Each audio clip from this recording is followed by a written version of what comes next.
할렐루야.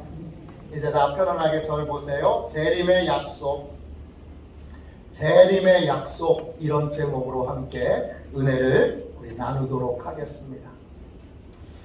교회에는 교회력이라고 하는 것이 있습니다. 쉽게 말하면 교회가 따르는 달력을 의미합니다. 교회력은 크게 두 개의 절기를 기준으로 만들었습니다. 부활절과 성탄절입니다. 교회력은 성탄절 4주 전부터 한 해가 시작됩니다. 교회력은 1월 1일이 새해의 첫날이 아니고 성탄절을 기준으로 4주 전이 한 해가 시작되는 첫날입니다. 그런 의미에서 보면 여러분, 오늘이 교회력에 따르면 새해 첫날입니다. 오늘은 대림절 첫 번째 주일입니다. 기독교는 색깔로 여러 의미와 상징을 표현하는데 이 기간은 보라색의 기간입니다. 오늘 꽃꽂이도 스톨도 제가 하고 있는 것도 휘장도 다 보라색입니다. 대림절은 예수 그리스도의 오심을 기다리는 절기입니다. 그래서 대림절이라고도 부르고 강림절이라고도 부릅니다. 대림절은 도대체 뭘 기다리는 겁니까? 또 신학대학 다닐 때 교회력을 배우면서 대림절을 배우는데 잘 이해가 안 되더라고요. 뭘 기다리는 건지 교수님한테 질문해도 교수님도 모르는 것 같아요. 솔직하게 말씀드렸습니다. 여러분은 잘 이해하고 계십니까? 어떤 분은 이렇게 말할지 모릅니다. 아니, 목사님, 성탄절을 기다리는 날 아닙니까? 성탄절을 왜 기다려야 합니까? 예수님은 2000년 전에 이미 오셨고 우리는 예수님을 이미 알고 있고 예수님을 나의 주님으로 이미 영접했습니다. 도대체 뭘 기다려야 하는 겁니까? 오늘 함께 읽은 말씀에 보면 대림절이 무엇을 기다리는 날인지 우리에게 명확하게 알려줍니다. 저는 이 말씀을 통해서 대림절이 뭘 기다리는 날인지 비로소 알게 됐습니다. 여러분, 36절, 37절 보세요. 그러나 그날과 그때는 아무도 모르나니 하늘의 천사들도 아들도 모르고 오직 아버지만 아시느니라. 노아의 때와 같이 인자의 임함도 그러하리라. 대림절은 예수님이 오시는 것을 기다리는 절기입니다. 인자의 임함 할 때 그 임함이라고 하는 말은 헬라말로 파루시아입니다. 이 말은 크게 두 가지의 뜻이 있습니다. 오신다라고 하는 coming, 또 임재해 계신다라는 presence라고 하는 단어입니다. 대림절은 예수님이 오시는 것을 기다리는 절기인데 2000년 전에 예수님은 이미 오셨습니다. 그리고 부활하시고 승천하신 다음에 주님이 다시 오실 것을 약속하셨습니다. 대림절은 예수님의 초림을 기다리는 절기가 아니고 예수님의 재림, 다시 오심을 기다리는 절기입니다. 또 하나가 더 있습니다. 뭘 기다리는 거죠? 주님의 임재를 기다리는 것입니다. 주님의 임재란 주님이 나를 찾아와서 나와 만나주시는 날을, 그 만나주시는 순간을 의미합니다. 예수님을 영접하는 것과는 다른 겁니다. 예수님이 직접 찾아오셔서 나를 만나주시는 것입니다. 바울은 다메섹에서 예수님을 만났습니다. 정확하게 말하면 예수님이 바울을 찾아오셨습니다. 바울은 예수 믿는 자들을 핍박하기 위해서 다메섹을 향해서 가고 있는데 갑자기 하늘에서 빛이 비치고 바울은 놀라서 땅에 엎드립니다. 그러자 하늘에서 이런 소리가 들립니다. 내가 어찌하여 나를 박해하느냐. 이 말을 들은 바울은 이렇게 묻습니다. 누구십니까? 그때 하늘에서 이런 음성이 들립니다. 나는 내가 박해하는 예수다. 바울이 예수님을 찾아온 것이 아니고 예수님이 바울을 찾아오신 겁니다. 예수님이 바울을 찾아와 만나주신 것입니다. 이것이 임재입니다. 바울은 주님의 임재를 체험하고 나서 완전히 새로운 사람이 됐습니다. 예수 믿는 자를 박해하는 자에서 박해를 받음에도 불구하고 예수님을 전하는 자로 바뀌었습니다. 대림절은 이걸 기다리는 날입니다. 주님이 바울을 찾아와 주신 것처럼 나를 찾아와 주셨고 나와 만나 주시기를 사모하고 기다리는 날이 바로 대림절입니다. 대림절은 두 가지를 기다립니다. 주님의 재림을 기다리고 주님의 임재를 기다립니다. 주님은 재림을 약속하셨습니다. 주님은 임재를 약속하셨습니다. 우리는 약속을 붙들고 주님의 재림을 기다려야 합니다. 우리는 약속을 붙들고 주님의 임재를 사모하며 기다려야 합니다. 그럼 주님은 언제 재림하십니까? 주님은 언제 나를 찾아오시지요? 그날과 그때는 아무도 모릅니다. 36절, 37절을 다시 한 번 더 읽어봅시다. 그러나 그날과 그때는 아무도 모르나니 하늘의 천사들도 아들도 모르고 오직 아버지만 아시느니라. 노아의 때와 같이 인자의 임함도 그러하리라. 주님이 언제 재림하실지 아무도 모릅니다. 오직 하나님만 아십니다. 천사도 모르고 심지어는 다시 오실 예수님도 모릅니다. 언제 재림의 때가 될런지 예수님이 결정하시는 게 아닙니다. 그건 오로지 하나님만이 결정하십니다. 재림의 때는 하나님만이 아십니다. 그런데 안타깝게도 교회 역사에서 하나님께서 재림의 때를 자기에게 알려주셨다고 거짓말을 하고 온 국민을 속였던 사람이 있습니다. 이름이 이장님입니다. 원래 기독교 출판사 생명의 말씀사에서 번역하던 분입니다. 이분이 1988년 3월에 다가올 미래를 준비하라 이런 책을 씁니다. 여러 시한부 종말론과 관련된 여러 외국 서적들을 읽고 짜집기로 낸 책입니다.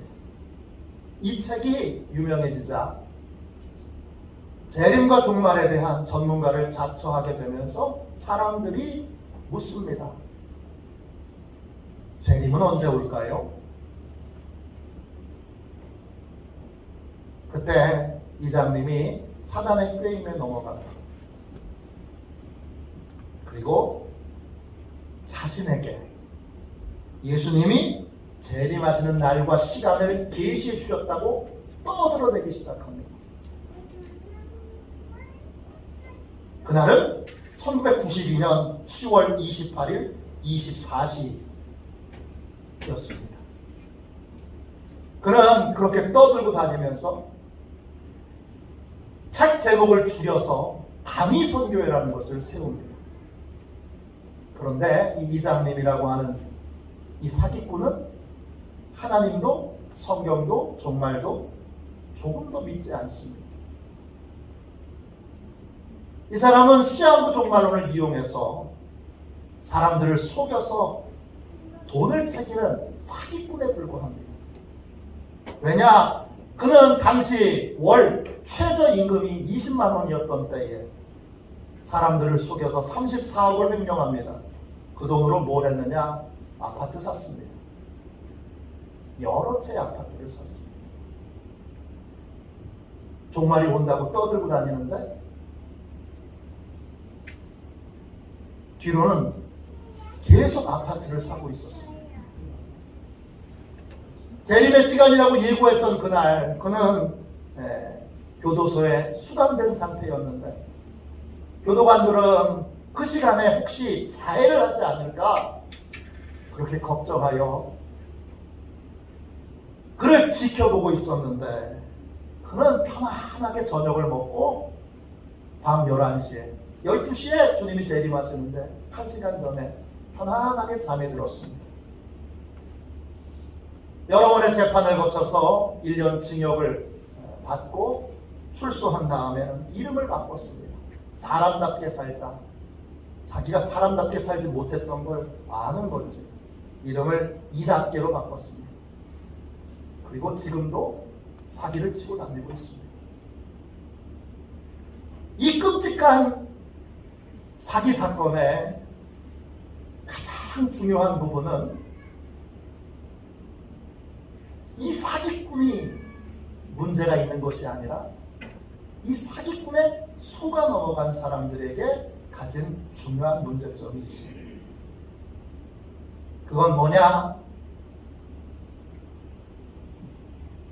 그건 죄의 본성에 뿌리를 둔 아주 중요한 태도인데 이 이장님에게 속아 넘어간 사람들은 다 어떤 사람들이냐? 성경을 하나님의 말씀을 자기가 믿고 싶은 대로 믿었던 하나님이 알려주신 대로 성경을 믿지 않고 자기가 보고 싶은 대로 보고 자기가 알고 싶은 대로 알고 자기가 믿고 싶은 대로 믿었다. 자기 믿고 싶은 대로 믿었던 그러한 분들이라는 것입니다. 많은 교회 목사님, 저도 그 당시에 신학생이었습니다. 저도 청년들에게 학생들에게 분명하게 가르쳤습니다. 이 부분을 가르쳐줬죠. 하나님만 아신다. 아무도 모른다. 하나님이 나한테 알려주셨다 하는 사람은 100% 사기꾼이다. 열심히 가르쳤습니다. 다행히 제가 가르쳤던 학생이나 청년들 중에는 미혹된 사람이 없지만 미혹된 사람들의 대부분은 다 어떤 사람들이에요? 하나님의 말씀을 자기가 믿고 싶은 대로 믿는 거예요. 사람들이 많이 몰린데 집을 팔아 바친 사람도 있대. 애들 학교도 안 보낸대. 그렇게 열심히 있다고. 거기에 현혹당한 사람이에요. 하나님이 알려주시는 대로 하나님의 말씀을 듣지 않고 자기 믿고 싶은 대로, 자기 보고 싶은 대로 그렇게 하나님의 말씀을 선별적으로 자기 입맛에 맞는 것만 믿고 받아들이는 결과 사기에 빠지게 된 것입니다. 이것이 이 사건의 본질입니다. 성경은 분명히 때와 기한은 하나님의 권한에 두었다 했습니다. 사도행전 1장 7절입니다. 때와 시기는 아버지께서 자기의 권한에 두셨으니 너희가 알 바 아니요. 어느 때입니까? 우리가 알 바 아니요. 이건 하나님이 결정하시고 하나님이 알려주시고 하나님이 선택하신 하나님의 권한에 있는 것입니다. 그런데 하나님은 아무에게도 알려주시지 않겠다고 분명히 선언하셨습니다. 그러니까 언제 재림이 있을지, 언제 주님이 나에게 임재해 주실지 하나님 외에는 아무도 모릅니다. 우리의 감각과 느낌으로 그걸 알 수 있다고 생각하는 것, 그 착각을 우리가 버려야 합니다. 주님의 재림도 주님의 임재도 그때는 노아의 홍수 때처럼 인간이 절대 알 수 없습니다. 38절 39절 보세요.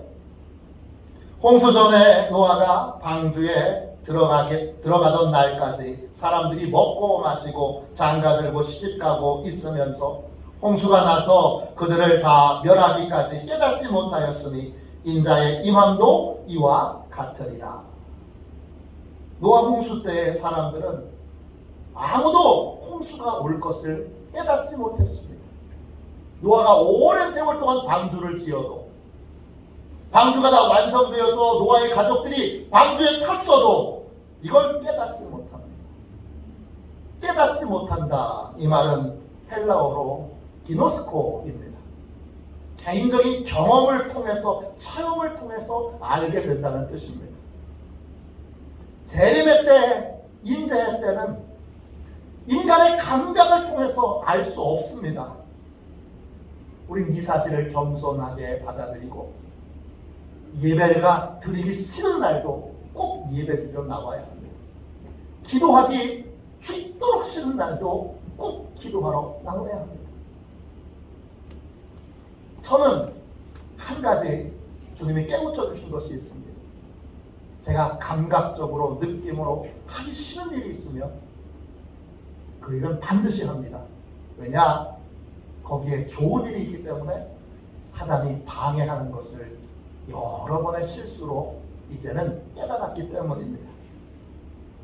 인간의 생각과 감각으로 주님의 재림의 때를 알 수도, 주님의 때를 분별할 수도 없습니다. 인간의 감각으로 주님이 언제 나를 찾아와 주실지, 나를 만나 주실지 우리는 분별할 수 없습니다. 이 사실을 인정해야 합니다. 그래야 한결같은 믿음의 삶, 한결같은 기도의 삶, 한결같은 예배의 삶을 살아갈 수 있습니다. 주님은 분명하게 말씀하셨습니다. 재림을 준비한 자와 준비하지 않은 자는 삶의 결과가 분명히 다릅니다. 오늘 말씀 40절 41절 보세요. 그때에 두 사람이 밭에 있음에 한 사람은 데려가고 한 사람은 버려둠을 당할 것이요, 두 여자가 맷돌질을 하고 있음에 한 사람은 데려가고 한 사람은 버려둠을 당할 것이니라. 재림을 준비한 사람과 준비하지 않은 사람, 이 사람들의 결과는 전혀 다릅니다. 재림을 준비한 사람은 주님이 재림하시는 날 천사들을 보내서 공중에서 먼저 주님을 만나게 됩니다. 그걸 우리가 휴거라고 하는 겁니다. 휴거 별거 아닙니다. 주님이 믿음으로 산 분들 미리 만나서 위로해 주시는 게 휴거입니다. 믿음으로 사느라고 고생 많았다, 수고했다, 눈물 닦아주시고 이제 그리스도의 왕국이 시작되었으니까 정복자로 함께 세상에 내려오도록 공중에서 주님이 미리 만나주시는 것이 휴거입니다. 마태복음 24장 31절입니다. 그가 큰 나팔 소리와 함께 천사들을 보내리니 그들이 그의 택하신 자들을 하늘 이 끝에서 저 끝까지 사방에서 모으리라. 준비한 자만이 미리 주님을 만날 수 있고, 준비한 자만이 미리 이 은혜를 누릴 수 있습니다. 예수 믿는 사람들은 주님의 재림을 기다리는 사람들입니다. 시한부 종말론이 많은 폐해를 끼치니까 어떤 분은 이렇게 말합니다. 나는 건전한 신앙을 위해서 세상의 종말도 주님의 재림도 천국과 지옥이 있다는 것도 믿지 않겠다. 나는 하루하루 그냥 열심히 살겠다. 이렇게 주장하는 분이 있습니다. 말로는 그렇게 떠들지 않지만 속으로 그렇게 마음먹은 분도 꽤 많습니다. 이런 분들이 추구하는 건전한 신앙이라는 것, 여러분 아무것도 믿지 않는 겁니다. 건전한 게 아닙니다. 우리는 예수님을 믿습니다. 예수님이 나를 향하여 진심이고 전심이고 나를 참으로 사랑하시는 분이라는 걸 우리는 믿습니다. 십자가에서 그걸 다 확인했기 때문입니다. 우리는 예수님이 하신 말씀 하나하나를 다 확인해보고 다 실험해보고 그리고 나서 믿는 것이 아닙니다. 전도하다 보면 이런 분을 꼭 만납니다. 목사님, 죽어봤어요? 천국과 지옥이 있는 걸 어떻게 아세요? 저 분명히 죽어보지 않았습니다. 어떤 분은 죽음에 대해서 이렇게 말하기도 합니다. 천국과 지옥이 있기는 뭐가 있어? 죽으면 끝이지. 이분도 저도 죽어보지 않았습니다. 이분도 죽어보지 않고 자기가 믿는 바대로 말한 겁니다. 저도 제가 믿는 바를 말했는데 저는 뭘 믿는 겁니까? 죽어보지도 않았는데 어떻게 천국과 지옥이 있다는 걸 제가 믿습니까? 예수님을 믿기 때문입니다. 예수님이 하신 말씀 하나하나를 다 확인해 보진 않았지만 예수님이 거짓말 하실 분이 아니기에 나에게 언제나 전심이요 진심이시기에 예수님이 알려주신 모든 것들을 확인해 보지 않아도 믿는 것입니다. 예수님이 하신 말씀 중에 실험해보고 경험해보고 나서 믿을 수 있는 것이 확인해보고 나서 믿을 수 있는 것이 안 되는 것들도 많습니다. 확인이 불가능합니다. 재림을 어떻게 확인할 겁니까? 죽어보지 않았는데 천국과 지옥이 있는 걸 어떻게 할 겁니까? 제가 아는 건 예수님이 진실하시다는 분이에요. 예수님이 진실하시다는 것이고 예수님이 거짓말하지 않으실 것이라는 것이고 예수님이 성경에서 천국과 지옥에 대해서 제일 많이 말한 분이고 또 세상의 종말에 대해서 제일 많이 말한 분이고 그리고 주님의 재림에 대해서도 제일 많이 말한 분이 예수님이시기에 저는 예수님을 믿습니다. 예수님을 믿기에 구원을 받는 겁니다. 부활을 믿기 때문이 아니고 다른 걸 믿기 때문이 아니고 다른 걸 믿는 이유는 예수님을 믿기 때문이고 우리는 예수님을 믿기에 구원을 받는 겁니다. 예수님을 믿는다는 건 재림을 믿는 것이고 예수님을 믿는다는 건 천국과 지옥이 있다는 걸 믿는 것이고 예수님을 믿는다는 건 세상에 종말이 있다는 걸 믿는 것입니다. 이 믿음으로 사는 것과 이 믿음이 없이 사는 것은 큰 차이가 있습니다. 이 땅에서의 삶에서 큰 차이가 있고 그리고 주님이 재림하시는 날 분명하게 그 차이가 드러납니다. 믿음으로 사는 사람과 믿음으로 살지 않는 사람은 큰 차이가 있습니다. 그러면 예수 믿는 사람은 어떤 삶을 살아야 합니까? 예수님을 믿고 주님의 재림을 소망하며 기다리는 삶을 살아야 합니다. 그걸 예수님은 깨어있는 삶이라고 말씀하십니다. 마태복음 24장 42절입니다. 그러므로 깨어있으라. 어느 날에 너희 주가 임할는지 너희가 알지 못함이니라. 그렇습니다. 깨어있으라고 하셨어요. 깨어있는다 이 말은 헬라어로 그레고레오입니다. 뜻은 눈을 떠서 계속 그 중요한 것을 바라보는 것입니다. 구체적으로 뭐에 대해서 눈을 뜨는 겁니까? 재림이 있다는 것에 대하여 주님의 임재가 있다는 것에 대해서 눈을 뜨고 그것을 바라보며 사모하는 것입니다. 그게 깨어있는 것입니다. 이 깨어있는 삶을 살려면 여러분 사람의 말에 미혹당하지 말아야 합니다. 사람들이 수많은 미혹의 말들을 우리에게 던집니다. 또 우리의 감정이 우리를 속일 때도 많고 환경이 우리를 속일 때도 많습니다. 그것을 이겨내야 합니다. 그리고 우리의 시선을 재림하시는 주님, 나를 찾아와 임재해 주실 주님께 초점을 맞추고 주님을 바라봐야 합니다. 그것이 여러분 깨어있는 삶이고 그것이 준비된 삶입니다.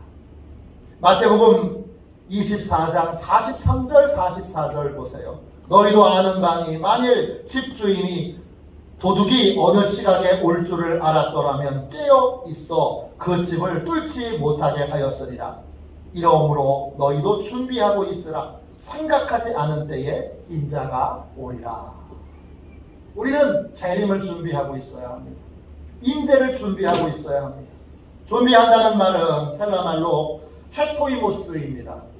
뜻은 준비된, 성취된, 완성하는 등을 의미합니다.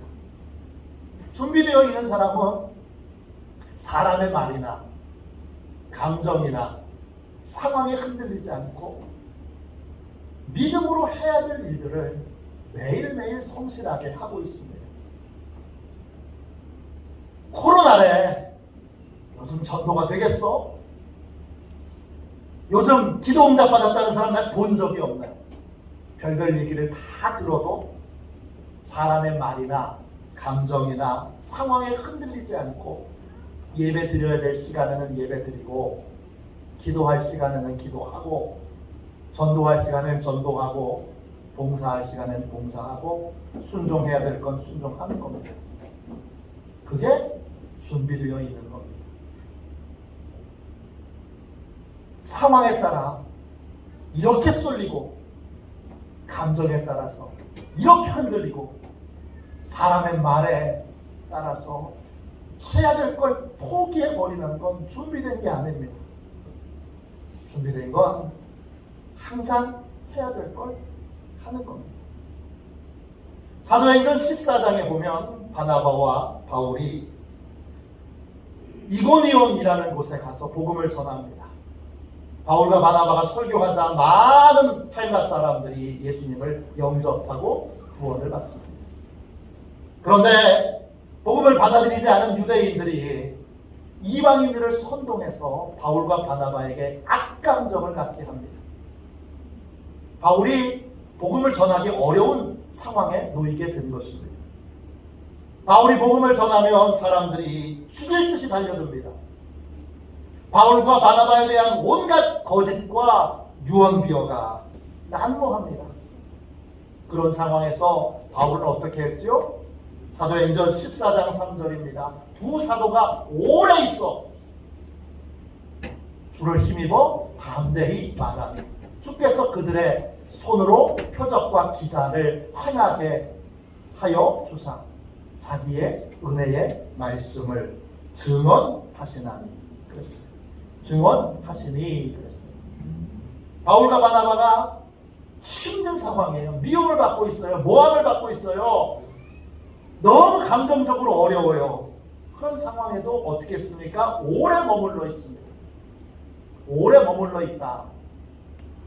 이 단어는 헬라 말로 디아트리보입니다. 뜻은 열심히 걸레질을 하다. 열심히 문지르다 이런 뜻이에요. 오래 머물러 있는 건 뭐예요? 오래 머물러 있는 건 매일 해야 될 일을 꾸준히 하고 있는 거예요. 청소를 매일 해야 되는 것처럼 설거지를 매일 해야 되는 것처럼 매일 해야 될 일들을 요동하지 않고 하는 것이 오래 머물러 있는 거예요. 자, 이거 깨닫고 할렐루야 박수를 쳤어요.